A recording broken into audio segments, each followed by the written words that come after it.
Now, the thing about that is it costs £43,000, which seems like a hell of a lot for a motorcycle with 2 extra wheels.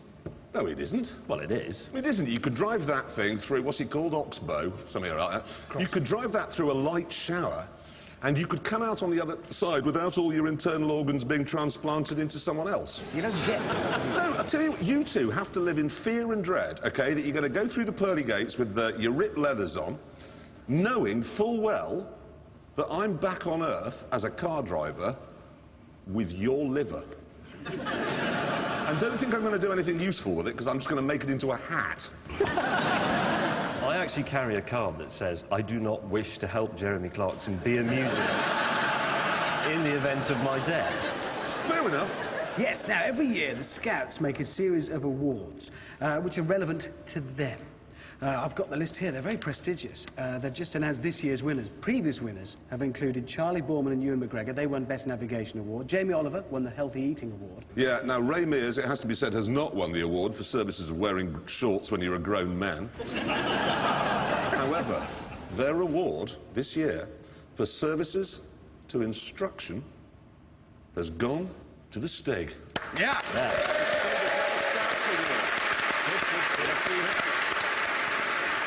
However, there's a problem, a really big problem. They came down earlier to give him his badge, and he attacked them.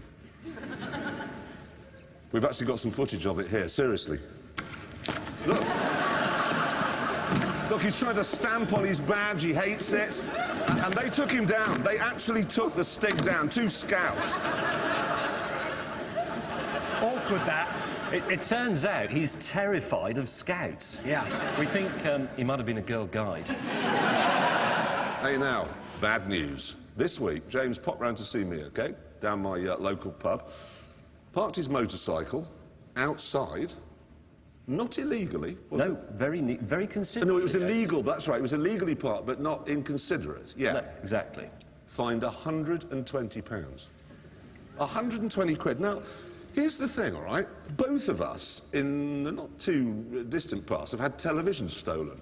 So how come they've got the manpower to find your slightly illegally parked motorcycle when they say that they can't find our televisions? I know, I don't understand it, because I rang up the woman on the parking ticket hotline, inquiry hotline, and I said to her, have you found my television? She had no idea what I was talking about. I think that if you've had something stolen in your life, how many people here have had something stolen? A lawnmower? Right, nearly everybody. It should be illegal for the police to do you for a trivial motoring offence until they've returned whatever it is you had stolen. Yes. Does anybody here think... Yeah. I think there we are. Seriously. If you're watching this, Mr. Brown, that's 100% of British people agree with me. Oh, now, hey, TVR. All right? You know, it was bought by a Russian business boy a few years ago. Actually, it wasn't. It was bought by his father as a sort of play set for him. And he crashed it into a hillside, and now TVR's gone. Very sad. However, turns out that he still owns the intellectual property rights, and he still owns the moulds, and he says he's going to bring TVR back. We've actually got a picture here of him testing these new models with his friends. He said this week he was going to announce which model would come back first, but then his mum said he had to come inside for his tea, so... Hey, great news. What? I've been sent more information on the Dacia Sandero. Excellent. Thank you. Excellent. Hey, now, you know the new Citroen Berlingo? Okay, this is a car we like very much.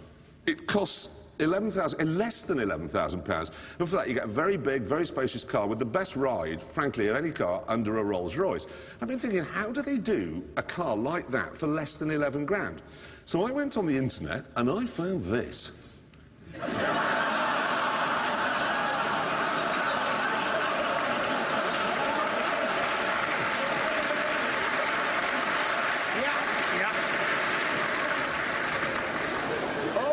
OK? I found this. It's the Citroen website, yeah? You know how they always list what a car comes with as standard? Yeah. You can tell when a car firm is desperate to think of something when they've got laminated front windscreen. Wow! As opposed to what? Just a sheet of glass nicked from a greenhouse? Yeah, no, it gets better. It's got a single front passenger seat. Huh? And manually adjustable door mirrors. As opposed to what?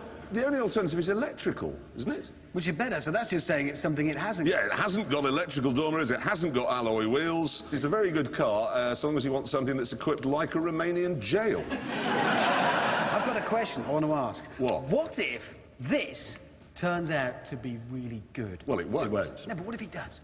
Well, it won't, will it? Well, it's the new Chevy Camaro, and they've really thought about it. It looks brilliant, obviously. It's got 6.2-litre V8, and they've given it independent suspension all round. Wow. It's independent. So they looked at the car and they thought, it's got 4 separate wheels. Maybe, what if we treated them all sort of separate? Yeah, like they've been doing in Europe for 100 years. I still think, what if that, look at that, turns out to be good, and it could, you don't know yet. Richard, the Americans are good at herding bison. The end. Still maintain it might turn out to be good, and then we'll all want... OK, what is this underneath? Underneath this is a Vauxhall VXR, isn't it? Yeah. OK, which is actually a Holden. So what the Americans have done, yeah, is they've gone, we need some sophistication here. We'll call the Australians. That is like saying, I want some style for my wedding, I'll get 7 crates of lager. Do you know, you're the sort of person I could show you a picture of Paris Hilton and you'd say, what if she turns out to be intelligent? But what if she did? What if she did? All right, that's enough news. So now, Mazda. Over the years, they built up a fearsome reputation for making very sensible small cars and the worst television commercials in all of human history. This, however, is their latest creation. Plainly, they wanted to give it a name which conjured up an image of aggression and anger, but unfortunately the job of naming it was given to someone from Birmingham, so it's ended up being called the Furai. The chassis is from an American Le Mans racer, which is the same as a European Le Mans racer, only fatter. Body, that was clearly designed by someone with a Batman fixation. I think it looks absolutely brilliant, actually, although if you take it to a film premiere, it'll probably take a swing at its sister. Allegedly, that is, of course. The engine, Wankel, 1.9 litre, 460 brake horsepower, 2.6 miles to the gallon. And, annoyingly, broken. Which means we can't put it round our test track. So instead, I'm going to answer a question that literally a viewer has asked. I have their letter here. It says, Dear so-called Top Gear, I'm aware that there are many elegant and dramatic supercars that I could buy. Well, yeah, things like these. But as I am the victim of a botched eye operation, what I want is a supercar that is catastrophically ugly. Can you help? Yes, I think I can.